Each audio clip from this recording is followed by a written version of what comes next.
이재명 우리 대통령 취임식을 보면서 제가 정말 너무나 큰 역사적인 죄를 지었다 이런 생각을 많이 하고 있습니다. 제가 그 뜻을 담아서 우선 국민 여러분들께 또 우리 당원 동지 여러분들께 큰 절로 사죄의 절을 올리겠습니다.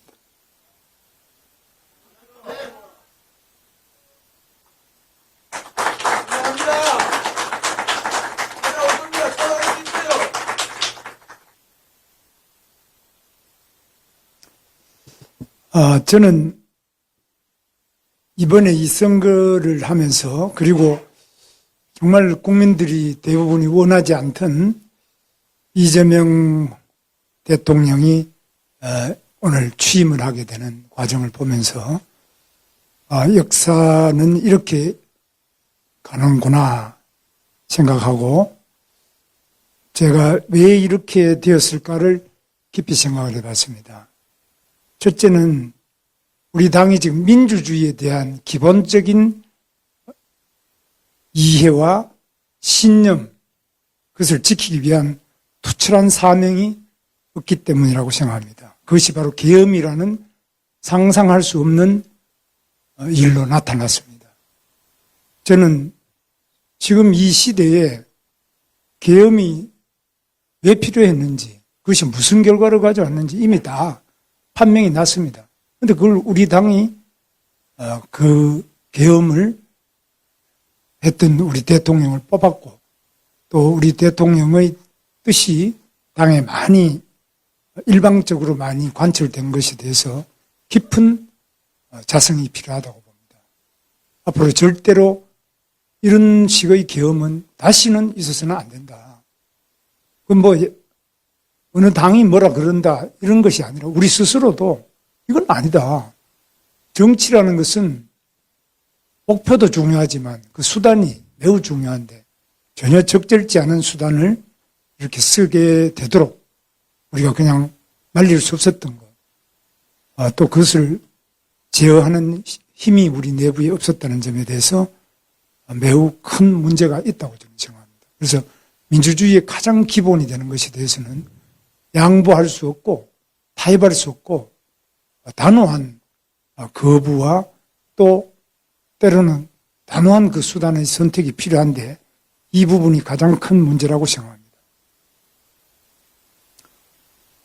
두 번째는 우리 당이 당내 민주주의가 무너졌다고 생각합니다. 우리가 과연 어떤 사람을 당대표로 뽑느냐 또는 누구를 우리가 공직 후보자로 뽑느냐 민주주의가 완전히 사라져버렸습니다. 삼척동자가 보더라도 말이 안 되는 방식으로 우리가 공직 후보를 뽑지 않았는지 또는 당대표나 모든 것도 이게 당이 과연 민주주의가 살아있는 당이냐 민주주의는 아직 숨을 못 쉬는 당이냐 이런 점에서 깊은 성찰과 개혁이 필요하다고 저는 생각합니다.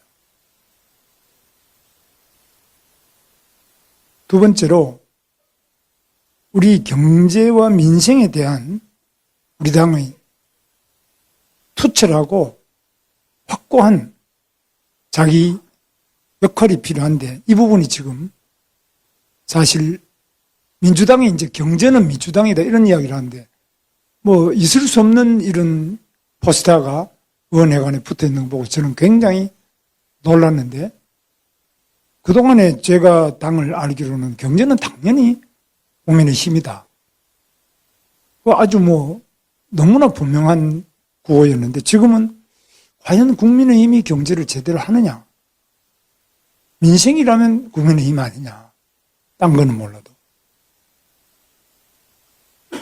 이런 점에서 우리 당 자체가 세계 경제의 그 흐름과 또 국내 경제의 구조적인 발전 전략에 대해서 확고한 비전을 가지고 확고한 전략을 가지고 경제 정책을 밀고 나가는 그런 당이냐 또 그것이 국민들에게 믿음을 주고 경제가 위기면 당연히 국민의 힘을 뽑아야지. 국민의 힘에는 경제 전문가가 있지.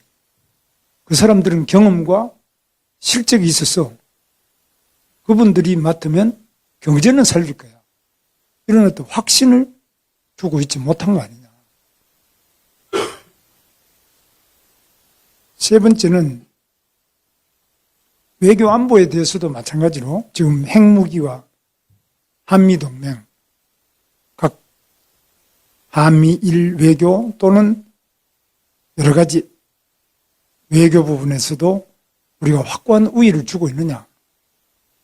이번에도 예를 들면은 이종석 같은 사람이 국정원장이다. 국정원이 그런 거냐?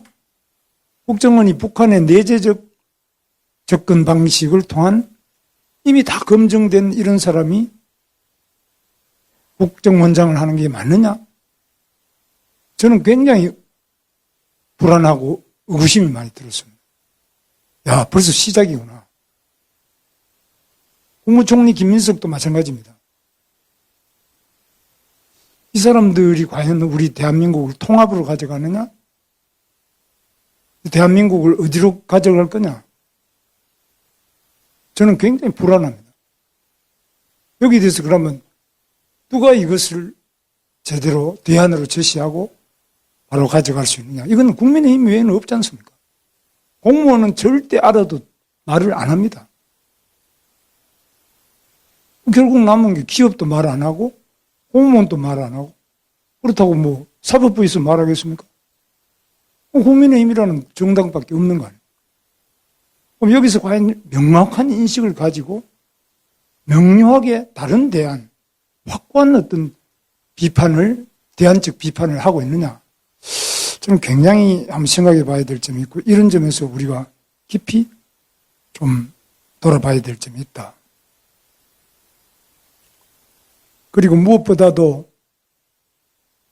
우리 당이 지금 민심의 움직임, 현장, 가장 생생하게 살아 움직이는 그 골목골목의 민심을 얼마나 반영하느냐. 그 민심을 반영할 수 있는 그 시스템 자체가 구의원부터 시도의원 또는 시장, 군수, 구청장, 시도지사 또 당의 국회의원님들 이렇게 이게 쫙 시스템으로 구축되어 있느냐. 그런 점에서 굉장히 깊이 생각해 봐야 될 점이 있다고. 저는 그게 굉장히 약하고 동떨어진, 현장과 밀착하지 않고 동떨어진 점이 있다. 이런 것들이 이제 선거 결과로 나타나는 거라고 저는 생각합니다. 단순히 뭐 열심히 뛴다 안 뛴다 이런 것이 아니라. 그래서 우리는 근본적으로 밑바탕에 가장 민주주의의 뿌리, 그리고 제일 밑에서부터 이게 어떻게 시스템으로서 구축돼서 중앙당이 작동하고 그것이 가장 관료적이지 않게 민감하게 유연하게 민심을 수렴하고 민심에 우리들의 정확한 뜻이 전달이 되느냐. 이런 것들에서 아까 이제 모든 우리 김영투 비대위원장님과 주요한 아까 발언자들 말씀하신 거하고 저는 같은 맥락인데 그래서 우리끼리 지금 또 이제 다투는 것도 어느 정도 다투고 어느 정도까지는 다투지 않아야 되겠느냐. 이런 부분도 좀 어떤 룰 자체가 확립이 안 돼 있다고 저는 생각합니다. 아무리 부부 간에도 서로 다투지 않습니까? 그러나 다투어야 될 때가 있고 또는 다투지 말아야 될 때도 있고 의견 차이를 어떻게 하냐 이런 부분에서 좀 더 민주적이고 허심탄회한 우리 나름대로의 룰이 있어야 되지 않느냐. 당내에서 서로 간에 당원 내부의 동지들 사이의 문제와 그렇지 않고 지금 선거라는 그것도 대선이라는 큰 일전을 해야 될 이런 상태에서 그걸 어떻게 원만하게 잘 가져가느냐 이런 부분이 저는 굉장히 아쉽게 생각합니다. 저는 뭐 여러 가지 말씀을 드리지만 결론은 제가 패장으로서 할 말도 없고 정말 송구스럽고 뭐 이 자리에 계시는 분들 제가 볼 때는 민주당의 그 어떤 분보다도 개인적으로 탁월하고 훌륭한 분들이 많이 계시는데 제가 되었더라면 국무총리는 저 사람보다는 우리 당에 있는 누가 더 좋은데, 그런 생각을 제가 많이 해보는데, 그러나 제 부족함으로 많은 기회를 놓치게 되고 국민들이 그로 인하여 고통받고 또 앞으로 상처받을 국민들을 생각하면 정말 송구스러운 마음 금할 수가 없습니다. 다시 한번 저희 부족함으로 이러한 패배를